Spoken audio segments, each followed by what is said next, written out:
Viewers, the latest news about Ethiopia, Amhara, and Tigray region is that viewers, according to the latest reports, Tigray People's Liberation Front spokesman Getachew claimed that Ethiopia's air force has killed at least 28 civilians in an airstrike on the town in the troubled region of Tigray. A total of 76 others were wounded in the attack on the busy market in the town of Almata, regional Tigray region. Viewers, and regional Tigray TV reported in the evening both military aircraft and drones were involved in the attack. And Tigray People's Liberation Front spokesman Getachew confirmed that the victims were all civilians.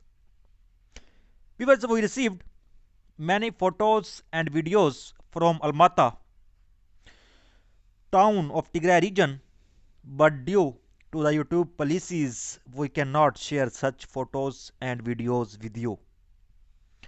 Because indiscriminate aerial bombardment has killed civilians in Almata. Not the first time and will not be the last unless the international community acts in unison to end impunity. And the UNHRC special session offers a precious opportunity that must be seized. And UNHRC need to act now and meaningfully by appointing a fully mandated and empowered international commission to investigate all atrocities, including war crimes, crimes against humanity, and genocide in all parts of the country before and after November 2020. Viewers, the usual suspects China, Russia, Iran, Cuba, and the likes may oppose a United Nations inquiry citing sovereignty, room for national accountability process, priority to AU mediation, etc. These are all too familiar tales of authoritarian governments, and sovereignty is no more a shield from accountability. Because neither should be UNHRC relegate its responsibility and remain a spectator to the continued and intensified massive human rights violations. Some even gab about offering technical capacity building for Ethiopian accountability mechanism. A new Ethiopian inter-ministerial task force and national mechanisms are smoke screens to fool the international community, mainly UN human rights. And the ongoing atrocities in Ethiopia are not attributes of state lacking capacity. Instead, they are willful and systematic acts of combined Ethiopia and Eritrean forces supported by state of the art weapons furnished by UAE, Turkey, Iran, and China. Because AU's mediation is chancy. African leadership and AU are is a paralysis. See latest AU PSC resolution. AU is stuck with territorial integrity while failing to mention, even once, Eritrea's total control of territories in Ethiopia and the heavy involvement of non African forces. Genuine transitional justice served by truth remains the principal pathway to effective mediation and reconciliation, and a defensible record of facts about war that withstand the test of time serve as foundation for mediation and make historical revisionism nearly impossible. Because on the other hand, Oromo Liberation Army shared a victories report.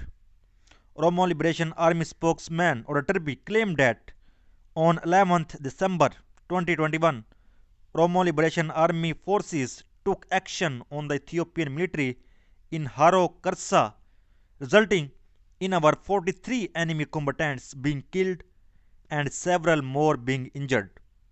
And on 13th December, Oromo Liberation Army forces took action on Ethiopian military reinforcements arriving in the area called Fantale districts east of Sheva, resulting in several enemy combatants being killed and several more being injured. And on 15th December, in Liban Chukala districts of East Sheva, Oromo Liberation Army forces took action on Ethiopian military patrol in Galievi, resulting in 7 enemy combatants being killed and several injured. Several items of weaponry were also captured. And in northern zone on 13th December, Oromo Liberation Army forces took action on Ethiopian military forces in Urane Salama, resulting in several enemy combatants being killed and more being injured. And in southern zone in Goro Dola districts, Guji, Oromo Liberation Army forces captured a regime military camp in Badana. And in Harakolo town, Oromo Liberation Army forces took action on Ethiopian forces, resulting in 9 enemy combatants being killed and 5 being injured. And in Nagale Burana town of Guji, Ethiopian military convoy that was attempting to retake areas liberated by the Oromo Liberation Army was driven back to Nigale Burana, where fighting resulted in 36 enemy combatants being killed and 37 being injured. And in Liban districts of Guji, Oromo Liberation Army forces took action on a regime military patrol in Mogayo, resulting in 2 enemy combatants being killed and 4 being injured. And in Saba Boro districts of Guji, Oromo Liberation Army forces took action on regime military forces in Ada Gobicha and Ada Bano, resulting in 20 enemy combatants being killed and 26 being injured. And in Goro Dola districts of Guji, Oromo Liberation Army forces took action on Ethiopian military in Judola, resulting in 30 enemy combatants being killed and over 40 being injured. And in Vadara districts of Guji, Oromo Liberation Army forces took action on Ethiopian military forces in Vadara town, resulting in 7 enemy combatants being killed and 5 being injured. And in Hiban districts, West RC, Oromo Liberation Army commando units took action on a regime military patrol, resulting in 12 enemy combatants being killed and 15 being injured. And in Chinaksan districts, Oromo Liberation Army commander units took action on Ethiopian military forces in Dave Kora, resulting in 7 enemy combatants being killed and 12 being injured. So viewers, these are latest reports from Oromo Liberation Army spokesman Turbi. For more latest update, please subscribe channel. Thanks for watching.